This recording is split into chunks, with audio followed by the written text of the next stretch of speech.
You're listening to the We Are Libertarians podcast network. Find all of our shows at wearelibertarians.com. In a small town called Bethsaida on the northern coast of the Sea of Galilee, there was a fisherman named Simon.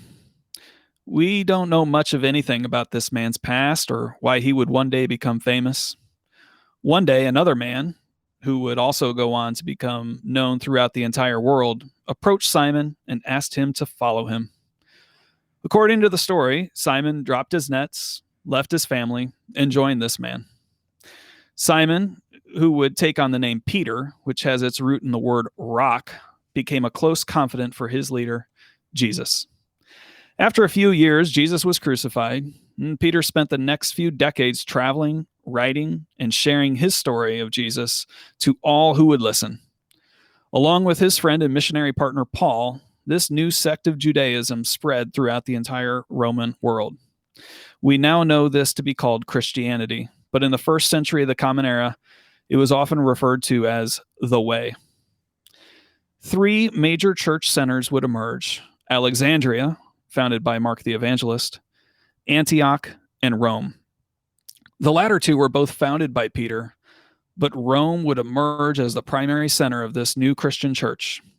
We don't know for a fact that Peter was ever in Rome, but tradition holds that he was crucified under the reign of Emperor Nero around the year 66. Seen as the Bishop of Rome in a long line of bishops that would follow Peter, it really wasn't until the 11th century that this position would be recognized and cemented as the Pope of the Roman Catholic Church. Welcome to the History of Modern Politics. That was Matt Wittlief, and my name is Chris Spangle, and we are here giving you the full backstory of our modern conversations, starting from Rome and moving forward. That was Matt talking about the foundation, essentially, of the Catholic Church and the Pope of Rome, which plays a gravitational pull in Western civilization. And we felt that it was important to start with Paul and Peter and the most influential religion that will play into the Anglo-American tradition. Yeah, that's right. And while we won't talk much about the church today in the rest of this episode, it is contemporaneous to the rest of the things that we'll be talking about today when we cover the era from the emergence of the power of Julius Caesar around 60 BCE and taking us all the way through about the year 180 of the Common Era as we look at the height of the Roman Empire. Yeah, I mean, Christianity started with just that story, basically, and completely transformed the world through the next centuries and really continued to shape our world today. But let's start back with Caesar. We ended the last episode talking about the triumvirate and what was ahead with Cassius and Pompey and Julius Caesar. So let's start with Julius Caesar. He's probably... we're talking about maybe the two most famous men in all of history, like Jesus and Julius Caesar. Whether you know this or not, July is named after Julius Caesar, and August is named after his predecessor, Augustus. And you are constantly thinking about Julius Caesar and his calendar, for instance, and you probably didn't even know it. But Julius Caesar, I would say, Matt, is like top three most famous humans to ever live along with Jesus. Oh, yeah. I mean, Julius Caesar is incredibly well known, obviously, and through the centuries that follow, there's a serious Julius Caesar envy that follows throughout the rest of Western Europe in terms of people trying to replicate what he was able to do. And he's an incredibly unique man, right? I mean, he starts as largely a political animal. He's incredibly sharp. There's no doubt that his intelligence was probably off the charts. He turns out to be later, and we mostly know him for his military prowess, but he was an amazing, obviously general. And then you add to that, he's actually a prolific writer, which a lot of... Go ahead. Yeah, I mean, he's why we know a lot about the Celts. The Celts, I mean, his writing from his war journals were used in textbooks for people to learn Latin for literally a millennia in terms of his crisp clear writing and command of the language. So, I mean, I think about it today. It's like, imagine if George Washington had the genius of Thomas Edison and was able to also write about all that he did. It's just like a pretty mind-blowing combination that Caesar had. Yeah, I mean, he is an interesting and figure in history. So let's start with his beginnings. He comes from the Julii family. He's a nephew of Marius. He was he served under Sulla. Did he serve under, what was his base? Yeah, I believe it was a quaestorship under Sulla. But obviously with the conflict and the fighting between Sulla and Marius, once Sulla really came into power and started to look to extinguish any remnants of Marius's family, he went into hiding. He left Rome. And once Sulla was dead and he felt it was going to be safe to come back, he gets captured by pirates, right? So ultimately he's able to, pay a ransom and raise an army and fight back the pirates. But he's got an incredibly interesting story kind of from day one, really. Yeah, so he, in the middle of his Gallic Wars, he makes 2 attempts at invading Britain in 55 and 54 BC. Really, people wanted to command in this era armies to invade places like Gaul so they could take all of the wealth from it. And this really starts in the preceding decades, where you have the generals, as we mentioned, who have an army beholden to them because they go into a place like Gaul, which is modern-day France and parts of Germany, and they go into Spain and Africa and Asia and loot it, basically, and they get to keep the wealth. It is like civil asset forfeiture for nobles. And so he builds a lot of wealth, and he uses his military adventures. Those journals that he mentioned were public journals. These were pieces of information that he would leak out, and he also used debt to become popular. Kenneth Pringle writes at Public Seminar, the Julii had fallen on hard times, and it was very expensive to run for office, as it is today in America.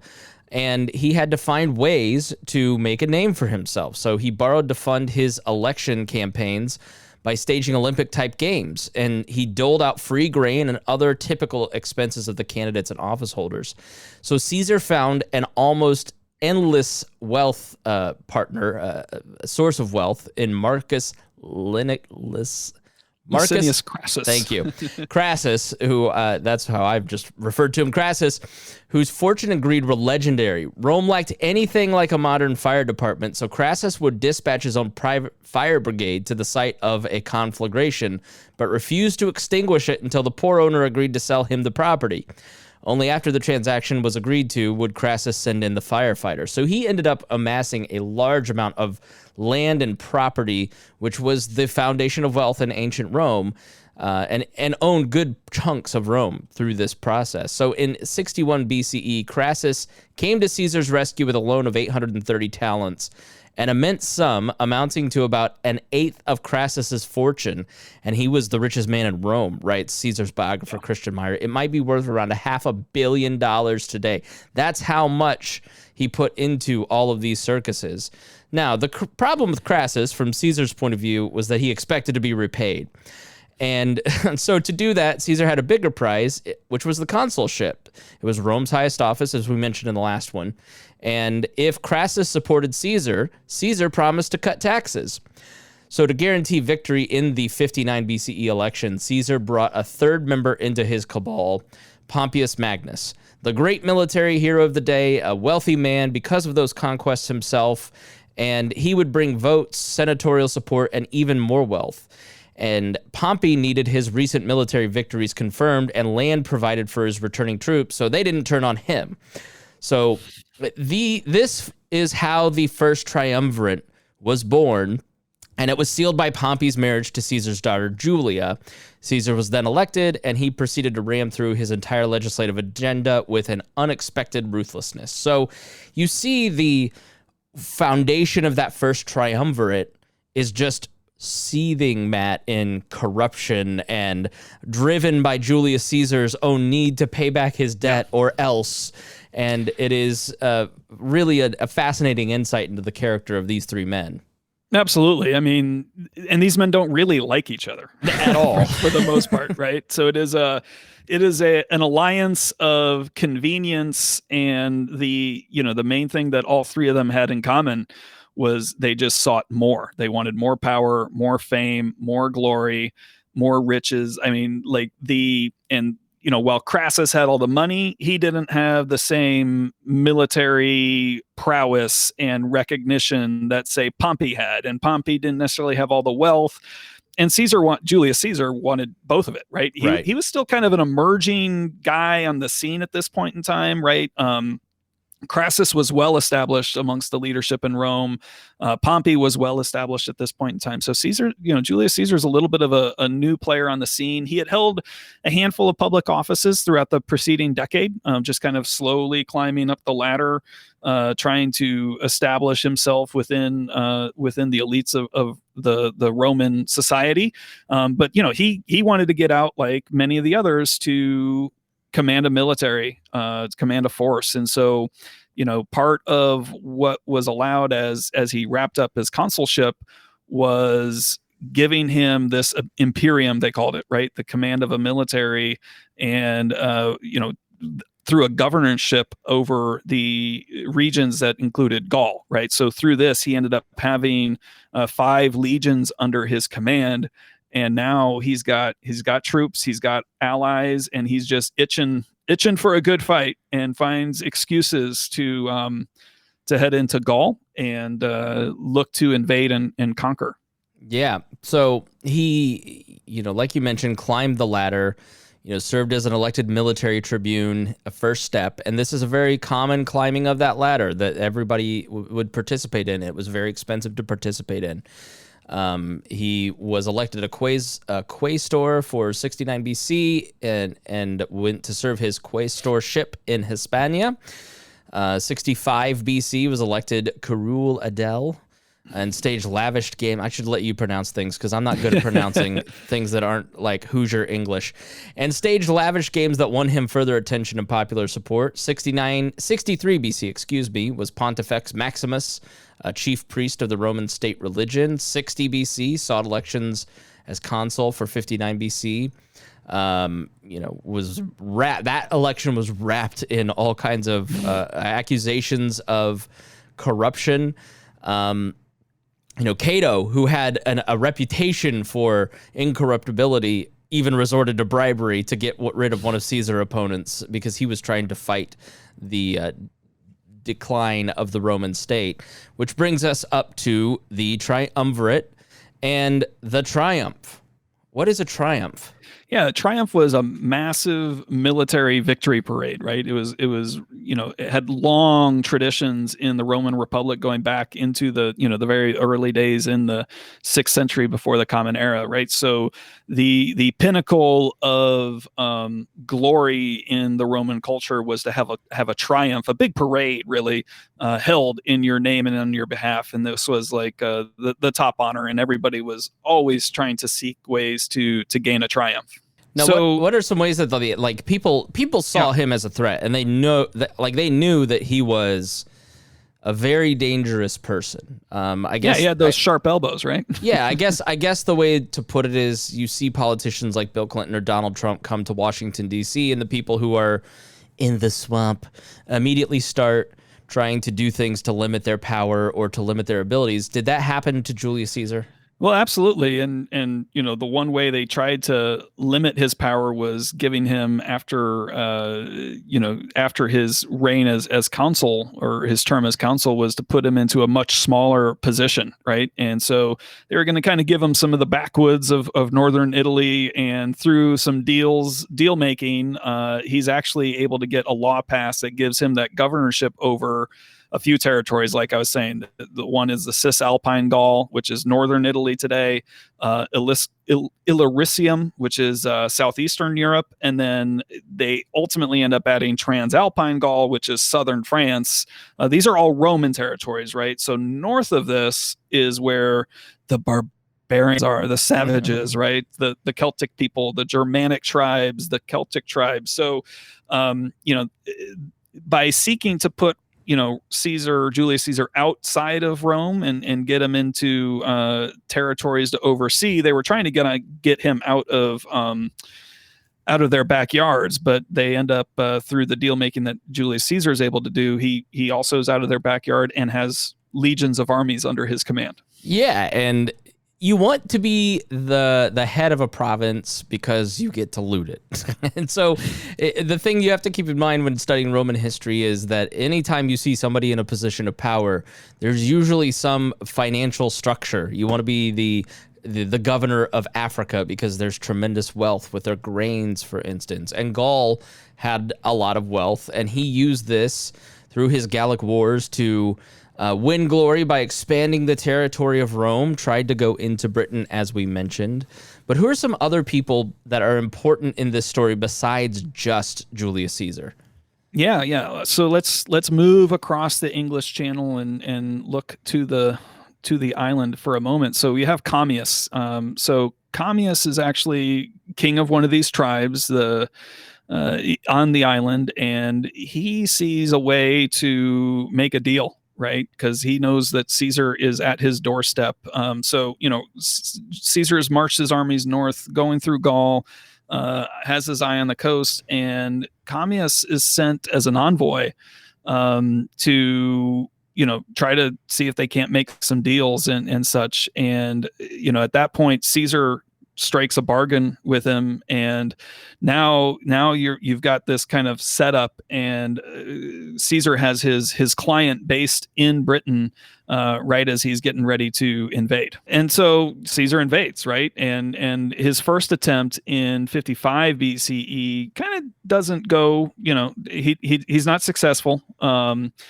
There's then another attempt after the winter passes in 54 BCE, and this time he starts to make some headway and is able to get some territory in there in his second expedition. But now a new leader has emerged out of the various British tribes named Castellovanius, and he is ultimately they're trying to fight back Caesar and this massive army of Romans that has come across with, all of their weapons and technology advances. Yeah. And again, I would say there's a great podcast called, what's the one that you recommended to me? The British History podcast? British History podcast. Yeah. And he really covers in depth this invasion and how afraid the soldiers were of crossing the channel, and they get hit by a massive storm, which wipes out a lot of boats and soldiers, which happened frequently. I mean, you're moving troops, hundreds of thousands of troops sometimes in boats. And if you get hit with a bad storm, then those people drown and they're gone. But they managed to, they're landing around Dover, and they manage to fight off the Romans because they use chariots. They're great charioteers, and Caesar talks about how vicious and skilled the warriors in these lower tribes are, especially at horse riding and charioteering. So good on them fighting back against Julius Caesar. So Caesar makes some headway. Commius helps negotiate the surrender of Castellovanius. But now back in France, back in Gaul, it's not completely pacified, and there are some revolts, and a new leader of the Gaulish people is starting to rally, all the various tribes and groups together. Because you got to remember, these are, as we talked about last time, Gaul is not a kingdom at this point, right? There are still all sorts of different tribes and groups, and they don't necessarily all get along with each other. So it makes it very easy for someone like Julius Caesar or any of the Roman generals, frankly, to kind of go through a lot of these territories and just run roughshod, because they have a professional military fighting force at this point. They are a unified front, and they're able to pit groups against each other and, take on one group at a time.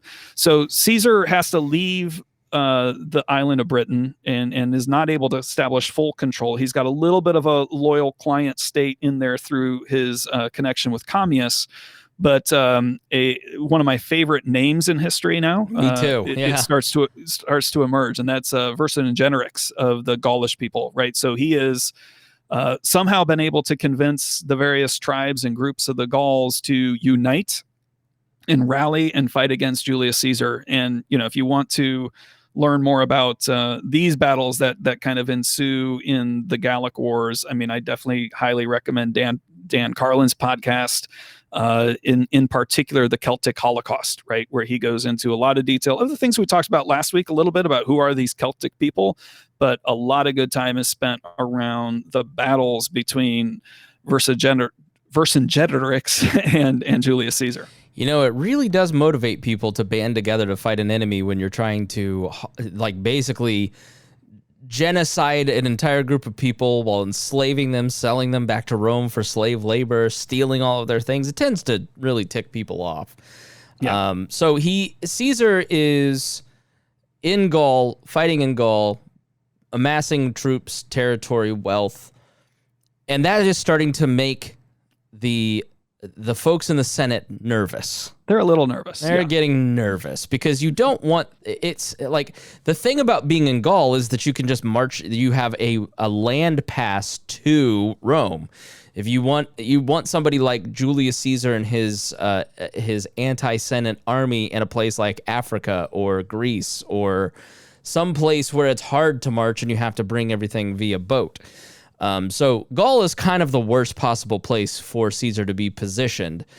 And so how does the Senate start to fight back? Yeah, well, first of all, Caesar wins, right? Vercingetorix surrenders, and now Caesar starts heading back to Rome, ready for his triumph, ready for his fame and glory. But the Senate strips him of his command, right? And so, under Roman law, as long as you are holding a consulship or a proconsulship or various other titles of a magistrate, you cannot be convicted of any crime, right?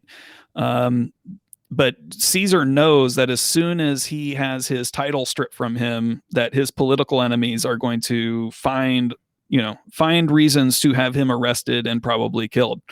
So Caesar marches his army up famously to the Rubicon River, which is forms a boundary, and now it's time for that life or death decision. Will he stay and with his army on the other side of the Rubicon? Will he cross peacefully and put himself up to the fates and see what happens, or will he proverbially roll the dice and cross the Rubicon with his army? And we all know what happens next. Yeah, he invades, and there is a civil war with Pompey, who is representing the Senate and fighting for the true republic, while Caesar's also fighting for the true republic. And both sides are fighting to restore the republic and make sure that everything is just safe. And then eventually you have Brutus and Cassius, and they're fighting for the true republic. And everybody's just very concerned with, in reality, they just want to win so they can have all the power. But the rhetoric through this period is all about fighting the traitors and restoring the republic. Now, he ends up winning against Pompey and destroys his forces, and Caesar is declared dictator for life. It's kind of a jump. Yeah, right. Yeah, his now the Senate is filled with yes man for Caesar, and he is, as you said, dictator for life. And there is opposition, right? Cato is still around. Cicero is still around.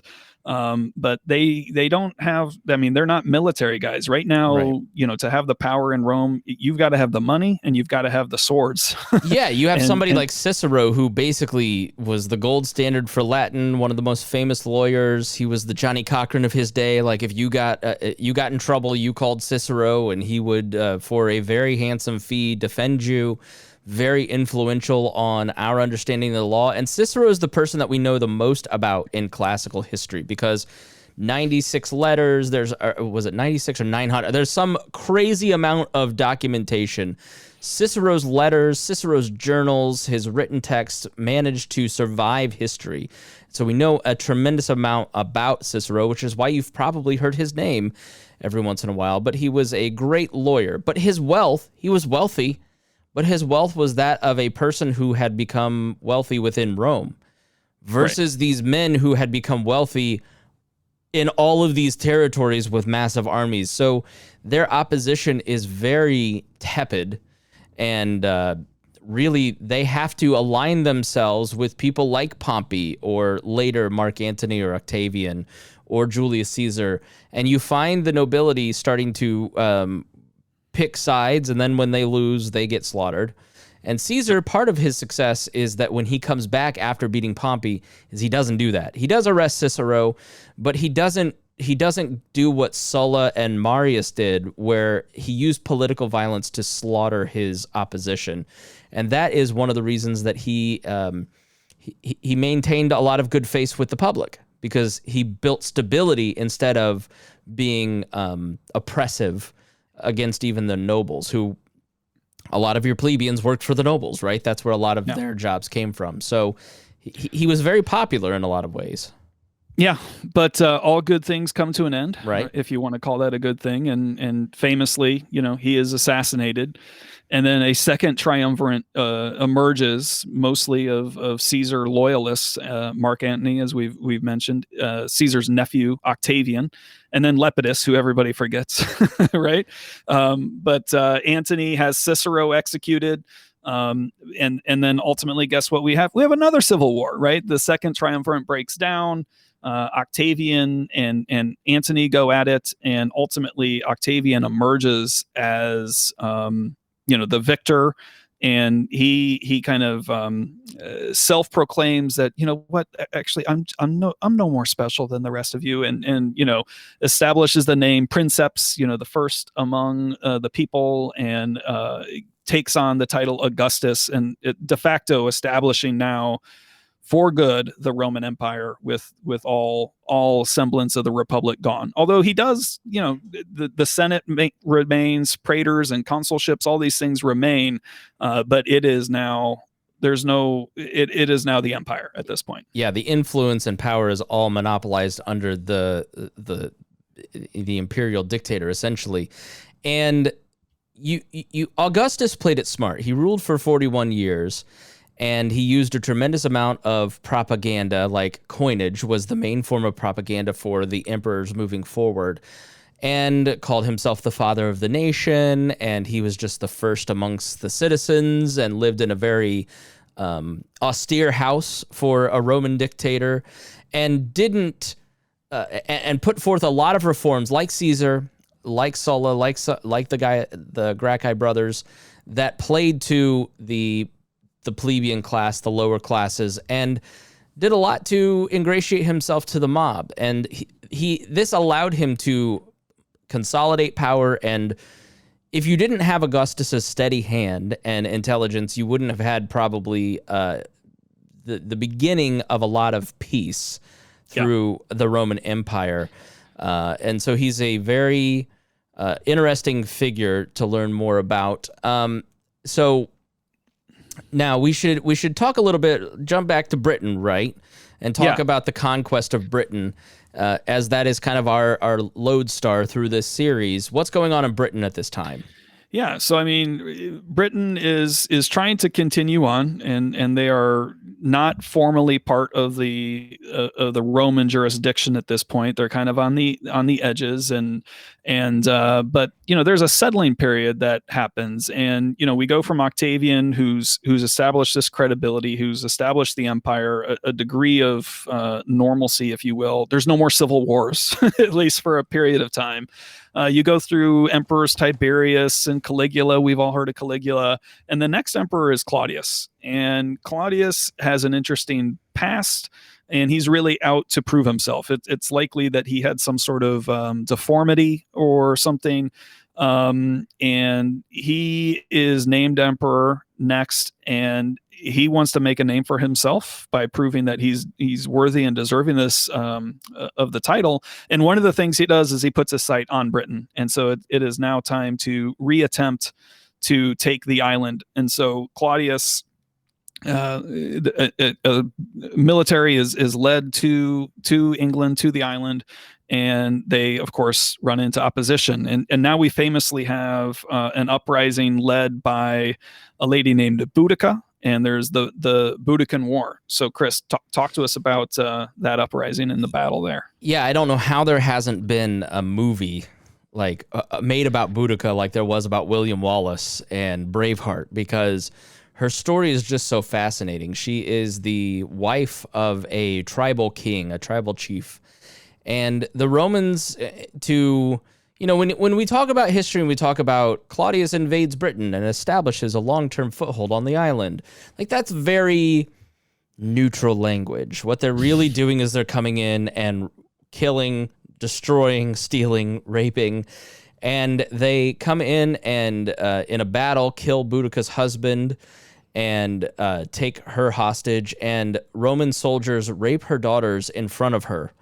Well, this just infuriates her, and she starts organizing the tribes of southeast Britain, and they form a large contingent and chase the Romans out by and large. And it is one of the most interesting stories in history. Like, I would totally recommend just going to Wikipedia and reading about the Boudiccan Wars and Boudica herself. She is an inspiring freedom fighter and an inspiring person. There is a great podcast called The Ancients, and they did 2 great episodes on Boudica that really go into her backstory that I highly recommend. And I think that the person that is in the interview is saying the birth of the Roman Republic, it comes about because of the rape of Lucretia, who is a noblewoman and is taken advantage of by a foreign power that is established itself as the king of Britain, or the king of Rome, I should say. And this outrages the people in Rome so much that they end the monarchy and form the Republic.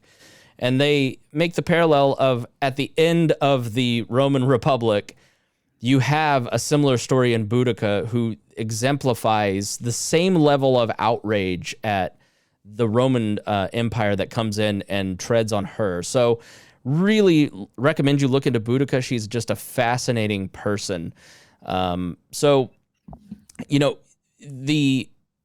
There is a felt impact in the early days on the population in the daily life during the conquest. But eventually they establish cities and they establish Roman political rule. They establish a trade economy, defense, and your average life starts to improve in Britain because of the Roman Empire, because now you have trading routes open. You have, instead of warring, feuding clans, you now have some established central law and a military that has established order there.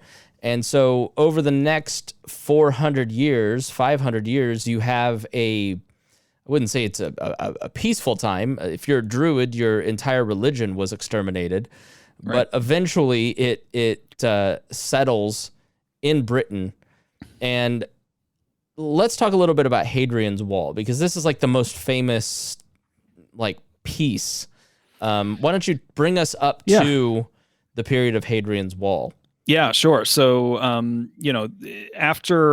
after Claudius, there's, Nero comes next. And, I think most people have heard of Nero and that he's a little bit crazy, right? And there's the fire and such. And over the next couple of decades, it's rocky for the empire again.